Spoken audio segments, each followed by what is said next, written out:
program, Mideast Realities. I'm Mark Bruzonsky, and I'm your host for this program. Since my student days, about 20 years ago, I've been going back and forth to the Middle East. I've probably been there 150 times.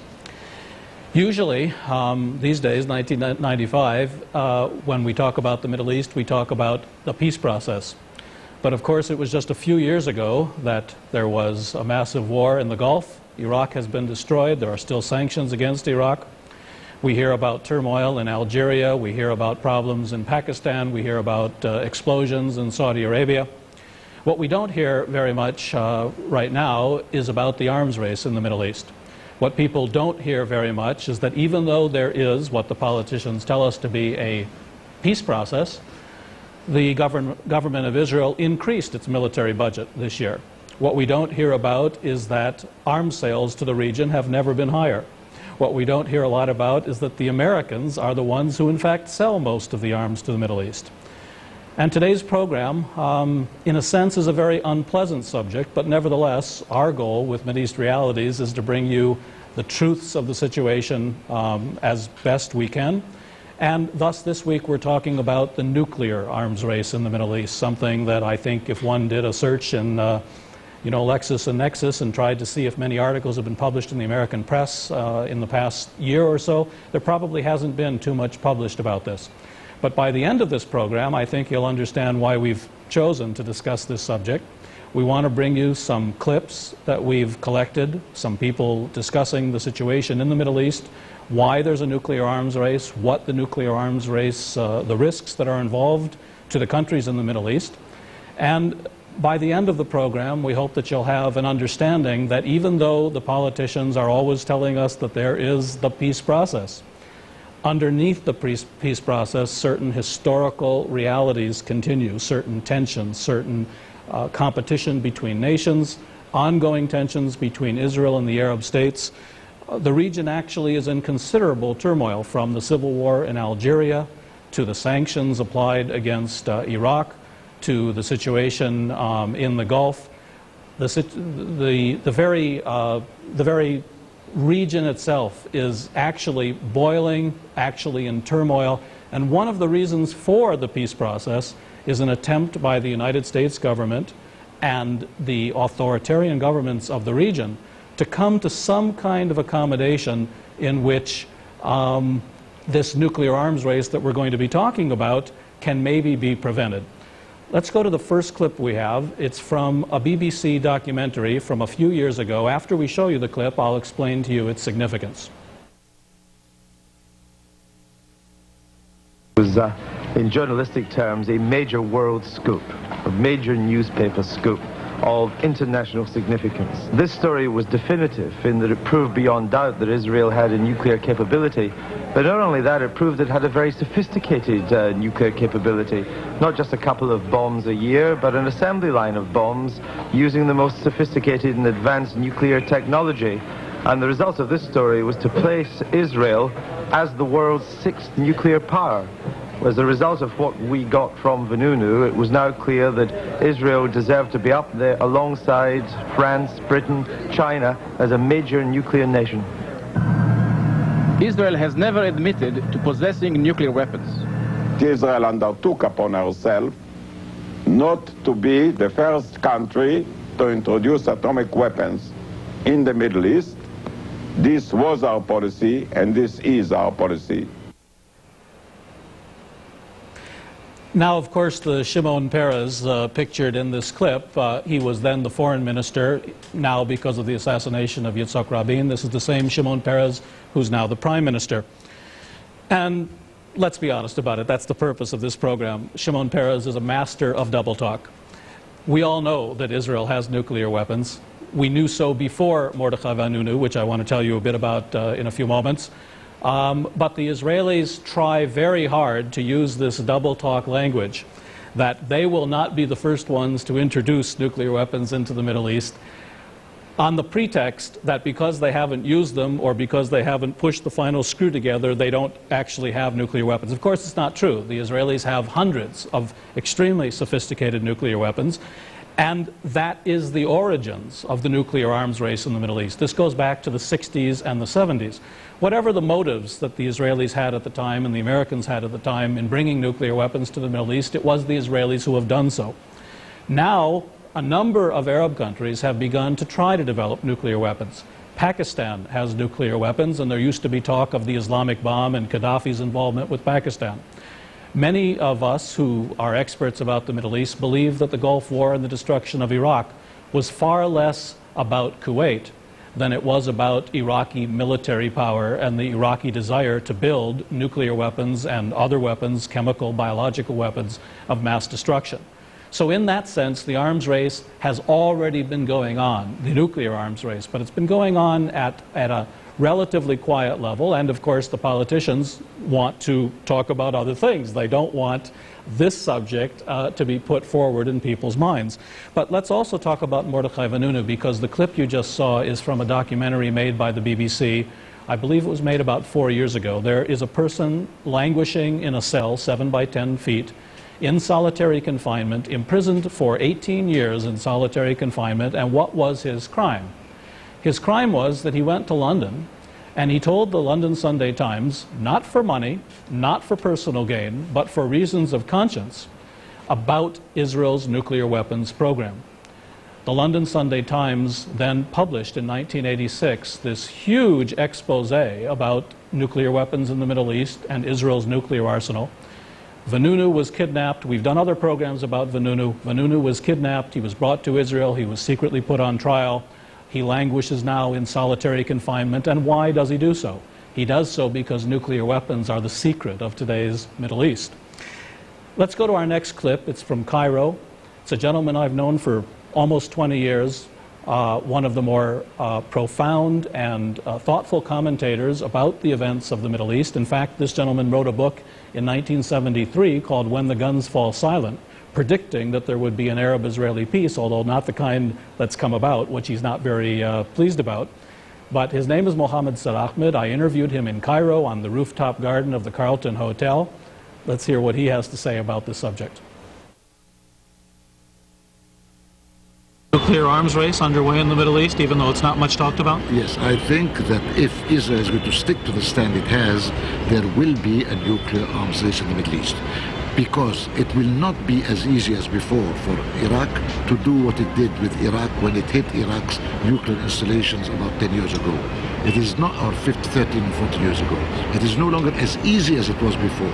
And therefore, if Israel is going to stick to the idea that our nuclear weaponry is not to be touched, that is an invitation to the area to turn nuclear within the 10 or 15 coming years. Okay. I'm going to repeat what we just said, because the ramifications for the future seem to me extremely grave, and we've just sort of glanced over it as if it's one more part of the discussion. There is a nuclear arms race in the Middle East today. That's what you're saying. There will be if Israel does not pull back on its monopoly over nuclear weapons. And do you really think the Israelis intend to pull back? If they do not pull back, it will be a nuclear arms race. What do you think? You've been living in this region all your life. I don't expect them to pull back on this issue. I don't expect them to pull back, or at least the most they would do is to promise, given certain conditions, that they would eventually consider the issue later on, and this is not satisfactory for them. I mean, it's a little bit like the peace.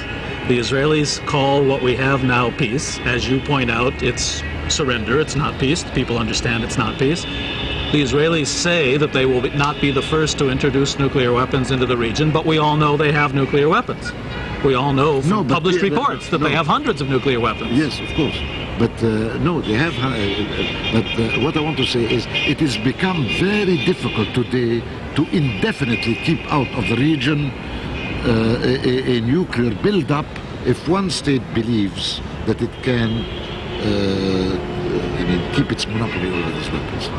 And are you suggesting, even though you haven't said, that even moderate pro-American states, pro-peace process states like Saudi Arabia and Egypt will be propelled in the direction of weapons of mass destruction?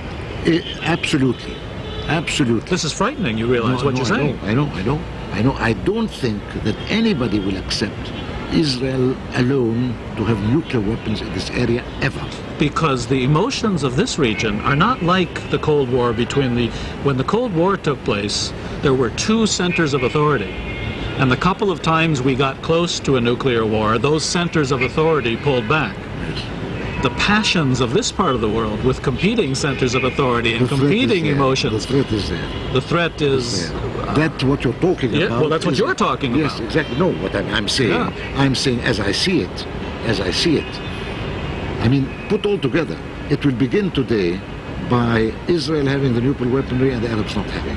Then there will be signs that Israel cannot see peace. Today, what Israel and America are saying, there cannot be peace and terrorism. Tomorrow it will be, we cannot have peace and military regimes in the Arab world, or regimes issued out of the military in the Arab world. So that will be antagonizing many parties who so far are ready even to make a peace deal with Israel. Then lower down the road, we have one party nuclear and others not. All these factors can only contribute to create a situation where the rules of the game as they are presented now in the name of peace have no future. This discussion with Mohammed Sid-Ahmed took place the last time I was in Egypt, which was May of 1995. Mohammed is one of the leading commentators in the Arab world. He writes for Al-Ahram, the leading newspaper, the New York Times of Egypt. He has been published throughout the world. He's been in this country repeatedly lecturing. He's an establishment critic, if you like. And I have to admit, I was a bit unprepared for the discussion of nuclear weapons when we sat down to discuss the peace process back in May. And the fact that I was unprepared for it is an example of how easy it is for all of us to get distracted by current headlines, to get distracted by White House ceremonies with Yasser Arafat and Rabin and Peres, to get distracted by headlines that talk about peace process, and not to look further, more deeply, underneath the headlines to what's really taking place in the region, to what's really going on among the peoples and the countries of the region. And the realities are that armaments in the Middle East have never been at a higher level, that the amount of money being spent on them has never been more, that the amount of arms the United States sells on a yearly basis has never been more. And what's really taking place in the Middle East is not so much a new world order as a new world domination. What's really taking place is American restructuring of the region in an attempt to dominate the region. Of course, Israel, being America's primary ally, a country of less than 5 million Jews, is the sub-dominator of 23 Arab countries and 200 plus million Arabs. Under these circumstances, even a person as establishment and as sophisticated as Mohammed feels the need to discuss the nuclear arms race. And as you heard him say, his belief is that Israel will not pull back, that Israel will attempt to remain the sole nuclear power in the region.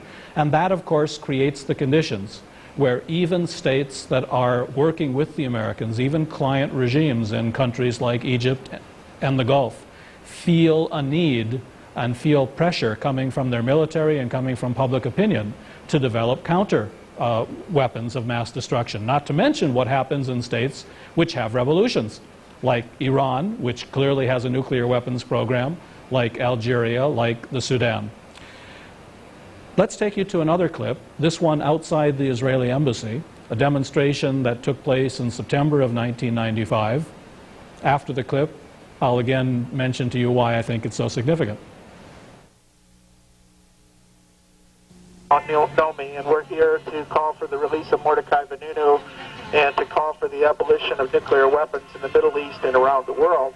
And I just heard on the news this morning, James Baker had a press conference yesterday and announced that during the Gulf War, had Iraq used chemical or biological weapons, that George Bush had made a decision to use nuclear weapons. So if anyone here has any illusions about the importance of our work and that our work is not far from over, this is just another example of the continuing real political use of nuclear weapons by threatening to use them. It's that in a sense is a real use of nuclear weapons, and and we need to be aware of that. Well, here, of course, is the ultimate contradiction. The United States, the other Western powers, possess nuclear weapons. At the same time, they insist that other states are not allowed to possess or develop nuclear weapons. When Pakistan attempts to develop weapons, we pass all kinds of restrictions, embargoes.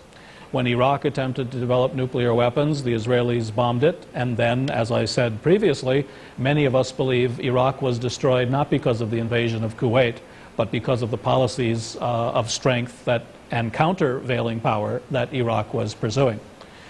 When you hear a story like this, the former Secretary of State telling us in his memoirs that he had personally threatened Tariq Aziz, the Iraqi foreign minister, that if the Iraqis used their chemical and biological weapons, the United States would respond with nuclear weapons. I don't believe he actually used the term nuclear weapons, but the meaning was very clear.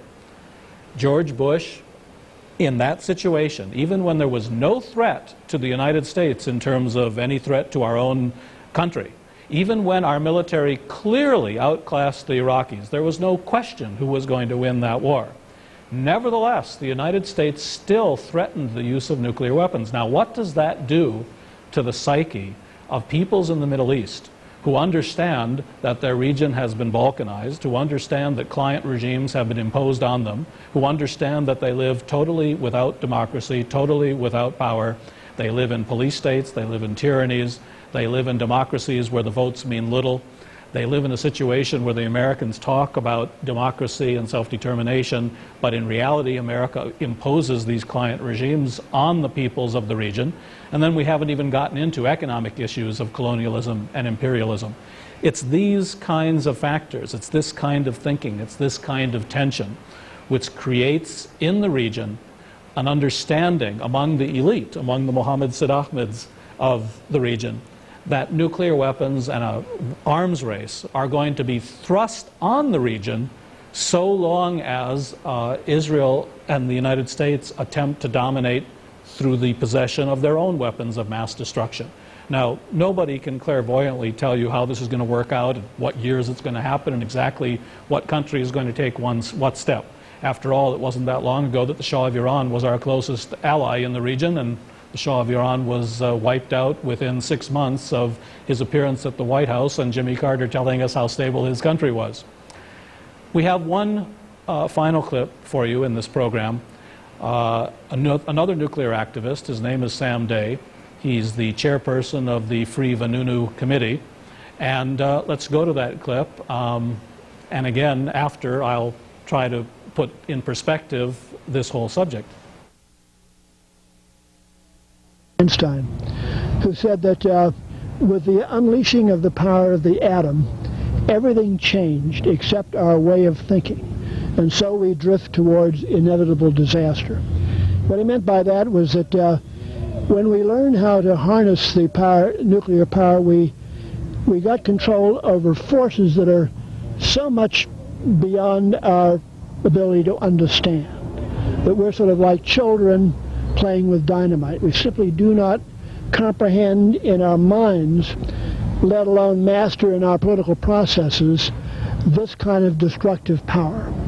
So that when we learned how to harness the power of the atomic bomb, and then use the atomic bomb as another form of weaponry, another form of diplomacy, we brought about a nuclear arms race which led us to where we are now. It's a little bit down in numbers from what it was at its height in the late 1980s, but we have still some 18 to 20,000 nuclear weapons, some of them more than 1,000 times more destructive than the bomb that destroyed Hiroshima, which was itself 1,000 times more destructive than any previous bomb. And yet we devise policies that contemplate the use or the threatened use of these weapons of mass destruction. We live at this time in the post-Cold War world, in a world in which it looks as if, at least for the foreseeable future, the idea of a nuclear war between the superpowers isn't very likely. I can still remember being in the Soviet Union 13, 14 years ago, having dinner a few nights with people from the US and Canadian Institute. Reagan had just become president. The tensions were extreme. We were sitting there drinking vodka as intellectuals, none of whom had direct access to power, but all of us were on the periphery of the people who had power. And we actually were drinking vodka talking about the likelihood at the time of a nuclear war between our countries. Well, at the moment at least, that particular danger seems to be in recession, although the situation in the Soviet Union could change and things could go another direction. On the other hand, in the Middle East, the tensions of the region, the built-in conflicts to the region, the instabilities of the region, the internal chances of revolution and violence are such that the possibility of major warfare with weapons of mass destruction exists, and exists very seriously. The peace process that's so much in the news these days, if it were a real, stable, honest, just peace process, might change the balance of forces and might change the psychology of the situation. But there, in a sense, is the issue that we all have to deal with, and deal with much more honestly than we have.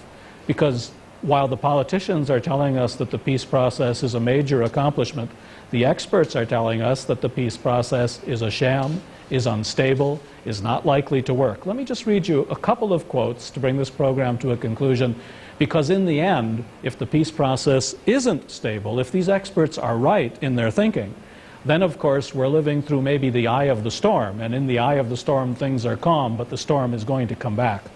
Here's what Edward Said recently has said about the peace process, one of the leading Palestinian commentators in the world. I don't think it's wrong or any kind of exaggeration to say that Arafat and his Palestine Authority have become collaborators with the military occupation, a sort of Vichy government for Palestinians. With Oslo, the peace process entered a new and much more destructive phase. Far from bringing peace, it brought greater suffering for Palestinians, the main victims of this mess, and a much greater threat to the long-term interests of the Israeli people. Every leader involved with the Oslo process, Palestinian, Israeli, American, or European, has acted, in my opinion, without principles and without anything remotely resembling vision and truthfulness. Worse, large droves of intellectuals, scholars, and experts have, in my opinion, betrayed their vocations, to say nothing of their expertise and knowledge, and this betrayal has contributed to the amazingly compliant attitude of the American media in particular, who have celebrated, extolled, saluted, and rejoiced when there has been neither occasion nor cause to justify such excessive hand-clapping and jubilation. Edward Said, Columbia University, one of the major Palestinian intellectual personalities. Here's what Professor Belquant has to say, speaking as the keynote speaker at the Middle East Institute conference. Middle East Institute, the heart of the political establishment in Washington. My early assessment makes me pessimistic about the next stage of the negotiations. It is not so much a matter of figuring out whether the proverbial glass is half empty or half full. It is more the growing conviction that this may well be the last negotiated agreement between Israelis and Palestinians for many years to come. Instead of building momentum for peace and inspiring mutual trust and confidence, this agreement could portend a long, dry, and possibly quite violent period ahead. Instead of living in peace alongside a viable Palestinian democratic state, it looks increasingly as if Israel will remain in control of much of the West Bank and Gaza. There are many other quotes on this sheet from Noam Chomsky, from Israel Shahak, from professors at Palestinian universities, from Mohammed Sid-Ahmed in the discussion I had with him in Cairo. In fact, the more independent and the more expert one tends to be on the subject of the peace process, the more one tends to be cynical, pessimistic, dejected at the way the media is manipulated to present things the way the politicians want them presented, rather than the way they actually seem to be when you're in the Middle East, living with the people in the Middle East, feeling the tensions and pressures of the situation in the region. That's why we brought you this program. A nuclear arms race is underway in the Middle East. It's been stalled by the destruction of Iraq. It's been stalled by Benazir Bhutto's election in Pakistan.